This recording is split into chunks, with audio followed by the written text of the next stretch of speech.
अस्सलाम वालेकुम प्यारे तलबा, कैसे हैं आप लोग? सब खैरियत से हैं? मैं राशिद अब्बास आप लोगों को अपने channel learn Urdu with professor Rashid Abbas के चैनल में खुशामदीद कहता हूँ। आज हम साल अव्वल के निसाब में से सबसे मुख्तसर और मुश्किल सवाल लेकर हाजिर हुए हैं। वो सवाल है तलखीस नगारी। तलखीस नगारी का सवाल छोटा सा सवाल है, लेकिन इसको हल करने के लिए तुलबा को अपनी महारत दिखानी पड़ती है, क्योंकि सवाल के अंदर छोटी छोटी चीज़ों को, पेचीदा चीज़ों को देख कर लिखा जाता है। हम देखते हैं कि तलखीस नगारी कौन सी ज़ुबान का लफ्ज़ है और इस सवाल को हमें कैसे हल करना है। तलखीस अरबी ज़ुबान का लफ्ज़ है जिसका लुग़वी मायनी खुलासा करना, पाक साफ करना, तावील बयां को मुख्तसर करना तलखीस नगारी। चुनांचा तलखीस नगारी से मुराद तावील इक़्तिबास के गैर ज़रूरी हिस्सों को अलग करके इसके असल मफ़हूम को बयान कर दिया जाए कि कोई अहम बात इबारत से रह ना जाए। फर्ज करें एक दिन आप कॉलेज से छुट्टी पर हैं, तो टीचर ने, लेक्चरार ने आपकी क्लास में 45 मिनट का लेक्चर पढ़ाया है। अगले दिन सुबह जब आप कॉलेज आते हैं तो आप अपने दोस्तों से पूछते हैं कि फलां टीचर ने क्या पढ़ाया था, तो वो तुलबा अपनी ज़ुबान में, अपने अल्फाज में टीचर का पढ़ाया हुआ 45 मिनट का लेक्चर 5 से 10 मिनट में इस तरह तरतीब देते हैं कि सारी बातें अपने दोस्त को बता देती हैं जो गैर हाजिर होता है। तो ऐसी वो तहरीर जो 40 से 45 मिनट की हो, उसे हम कहें 10 से 15 मिनट पर ले आए तो उसे तलखीस नगारी कहते हैं। तलखीस पैराग्राफ को तलखीस करने से पहले हमें चंद अहम हदायत को देखना होता है। अहम हदायत: अनदेखा पैराग्राफ होगा। तलखीस नगारी का पैराग्राफ जो पेपर में आएगा वो अनसीन यानी कि अनदेखा होगा।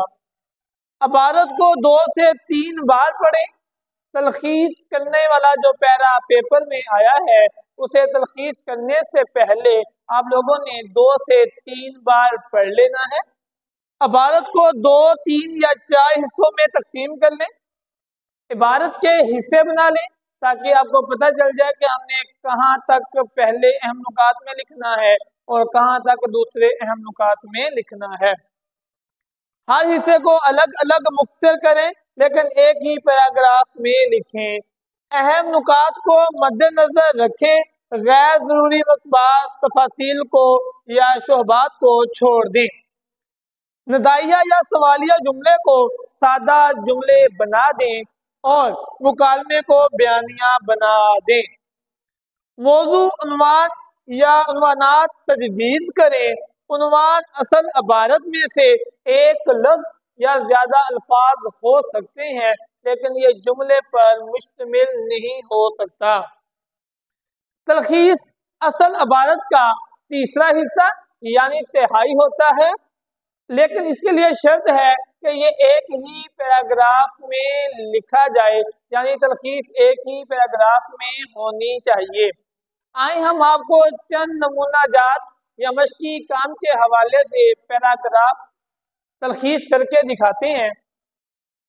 यहाँ पर हमने लिखा, अगर तुम मेरे इल्म से फ़ायदा उठाओ तो तुम्हारे हक में बेहतर है। तो यहाँ हमने अहम हदायत में बताया था कि तीसरा हिस्सा लिखना है, तो हम देखेंगे कि 1, 2, 3, 4, 5, 6, 7, 8, 9, 10, 11, 12 और 13। अगर हम इसे तलखीस करते हैं, तलखीस शुदा इबारत मेरा इल्म तुम्हारे लिए मुफीद है। हमने 1/3 लिखना होता है, लेकिन 1/3 में 1-2 अल्फाज कम या ज्यादा हो सकते हैं। मेरा इल्म तुम्हारे लिए मुफीद है, इस छोटे से फिक्रे में इस बड़े फिक्रे की वजाहत हो चुकी है। दुनिया एक मैदान का राज है اور जिस चीज को तुम अमल कहते हो वो दरअसल ये चीज एक हरीफाना कशमकश और मुकाबला है। अब ये एक लाइन पर मुश्तमिल था पैराग्राफ और हमने चंद लफ्जों पे इसकी तलखीस की, और ये 2 लाइनों पर मुश्तमिल है पैराग्राफ। इससे हम देखते हैं कि हमने कितनी लाइनों पर तलखीस करना है। दुनिया में अमल दरअसल एक मुकाबले की सूरत होती है। तो इस 2 लाइनों को हम एक लाइन पर लेकर आए हैं। अब हम देखेंगे कि तलखीस को किस तरीके उसका खाका बनाना है कि पेपर में अगर ये सवाल हमें सबसे पहले हल करना है तो इसका स्टार्ट कैसे लेना है, यानी कि शुरू कैसे करना है। सबसे पहले नया सफ़ा होगा, ये शर्त है। सवाल नंबर 8 तलखीस नगारी, यहाँ पे वो पैराग्राफ, लेकिन पैराग्राफ पेपर पर उतारने की जरूरत नहीं है। रफ़ लिख लें, अहम नुकात लिख लें। अगर आप पैराग्राफ के 4 हिस्से बनाते हैं तो पहले हिस्से को पहले नुकात में, दूसरे हिस्से को दूसरे नुकात में, तीसरे हिस्से को तीसरे नुकात में और चौथे हिस्से को चौथे नुकात में लिख लेंगे। और फिर इस तहरीर को उठाकर इकट्ठा लिखेंगे। अगर वो तहरीर पूरी है, यानी कि अल्फाज जो हैं वो 1/3 हैं तो ठीक, अगर नहीं है तो उसमें से भी कट कर सकते हैं। ये लिखने के बाद फिर हम साफ अमल की तरफ आएंगे, लेकिन साफ अमल लिखने के बाद हमने इस पे क्रॉस लगा देना है रफ अमल पे, अहम नुकात पे, क्योंकि इसके कोई भी नंबर नहीं होते। साफ अमल, कुल अल्फाज लिखने हैं हमने, तलखीस शुदा अल्फाज लिखने हैं। मिसाल के तौर पर यहाँ अगर जो है वो 100 अल्फाज हम लिख देते हैं तो तलखीस शुदा अगर हम चेंजेस कहते हैं तो 35 भी हो सकते हैं। मुनासिब या मुजज़्ज़ा उन्वान 2 लिखेंगे जो पैराग्राफ के अंदर से ही हम मुंतखब करेंगे। उसके बाद तलखीस शुदा इबारत को एक ही पैराग्राफ में लिखेंगे। लिखने के बाद हमने मुतबादल उन्वान भी लिख देने हैं, क्योंकि अगर हमारा मुनासिब या मुजज़्ज़ा उन्वान गलत हो जाए तो चेक करने वाला हमारे मुतबादल उन्वान को भी एक नजर देख लेगा। उन्वान के 2 नंबर होते हैं उन्वानात के, और 8 नंबर तलखीस शुदा इबारत के हैं। कुल नंबर 10 हैं इस सवाल के। ये छोटा सा सवाल है। अजीज़ तलबा, अगर आप लोग मेरी बताई हुई हदायत पर अमल करके और पैराग्राफ को पहले जो है इस तरीके से मश्की काम में प्रैक्टिस करके इस सवाल को हल करेंगे तो आप ज़्यादा से ज़्यादा नंबर हासिल कर सकते हैं। अगर आप लोगों को मेरी ये वीडियो अच्छी लगी हो तो मेरे चैनल को सब्सक्राइब करें, शेयर और लाइक भी करें, बेल आइकन का बटन दबाना मत भूलें। अल्लाह ताला आप लोगों को कामयाब करे। अल्लाह हाफिज।